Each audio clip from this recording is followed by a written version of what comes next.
ce qui surprendra le plus le spectateur occidental avec le gâteau du président, c'est l'origine du film.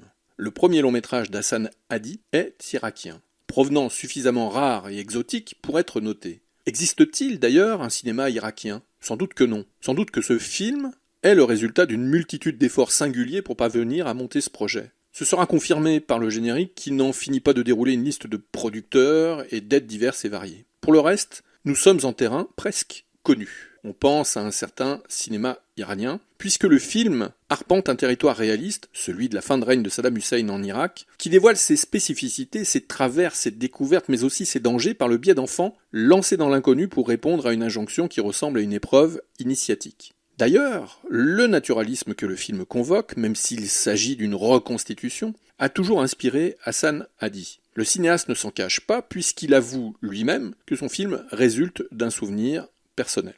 Le point de départ est simple, enfin paraît simple, mais en fonction de la latitude où l'action se déroule, le moteur narratif peut contenir son lot de surprises.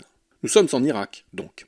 Les personnages ne le savent pas réellement, mais l'ère de Saddam Hussein touche à sa fin. Chaque année, pour fêter l'anniversaire du Reis, les instituteurs effectuent un tirage au sort pour désigner, parmi leurs élèves, celui ou celle qui va devoir cuisiner un gâteau en l'honneur du président. Le même tirage au sort désigne ensuite des individus, toujours parmi les élèves, chargés de décorer la classe, d'apporter des fruits, des fleurs, etc.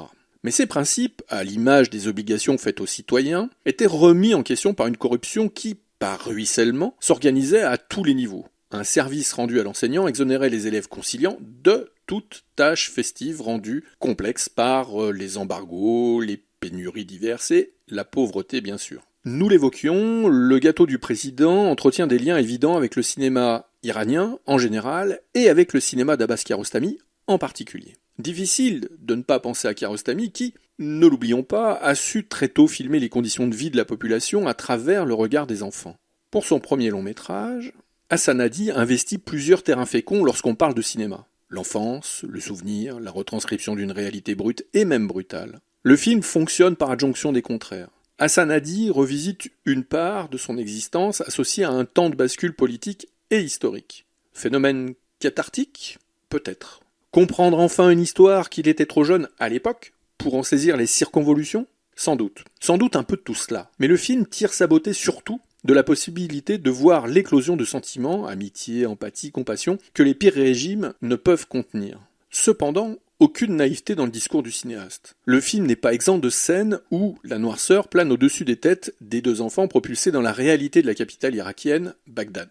Pour cela, autre point de contact avec le cinéma de Kiarostami, le gâteau du président développe un récit qui emprunte à la fable en conservant une part de réalisme, notamment dans la contextualisation de l'aventure qui attend les deux enfants en quête d'ingrédients culinaires pour fabriquer le gâteau du titre. Il y a chez Hassan Hadi une confiance absolue dans le pouvoir narratif concédé aux accidents provoqués par l'irruption d'une réalité incontrôlable pendant le tournage. Il y a, ici présent dans l'image, des jaillissements imprévisibles. Les animaux non dressés aux besoins du cinéma, la réaction des figurants, parmi tant d'autres, qui fournissent un élan vital au sujet du film.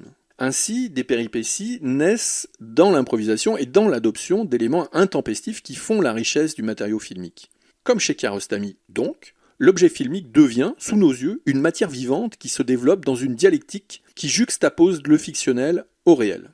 À ce titre, l'omniprésence de l'effigie de Saddam Hussein agit comme un révélateur de la puissance des sentiments. Malgré la chape de plomb qui pèse sur la population, l'humain demeure toujours susceptible, même momentanément, de faire abstraction de ce qui parasite la naissance de liens avec autrui. La traversée de Bagdad par les deux enfants devient alors une véritable cartographie affective d'un pays au bord de la rupture. Le film ne cherche jamais l'explication historique frontale. Il préfère énoncer une expérience, une exposition à une réalité fragmentée, imprévisible, parfois hostile, mais toujours humaine. En racontant un régime par ses marges, par ceux qui n'ont ni pouvoir ni discours, seulement des trajets, des rencontres et une capacité de résistance discrète, Hassan Hadi déplace la politique vers un territoire sensible, donc universel. Le gâteau du président avance ainsi comme une promenade faite d'espoir et d'inquiétude dans un monde qui se fissure sans que ses habitants en aient encore pleinement conscience. Le cinéaste ne filme pas la chute d'un régime, mais l'instant où le quotidien continue de fonctionner malgré son effondrement imminent. À hauteur d'enfant, la politique devient affaire de perception. Fatigue, peur, mais aussi curiosité, solidarité et bien sûr, élan vital.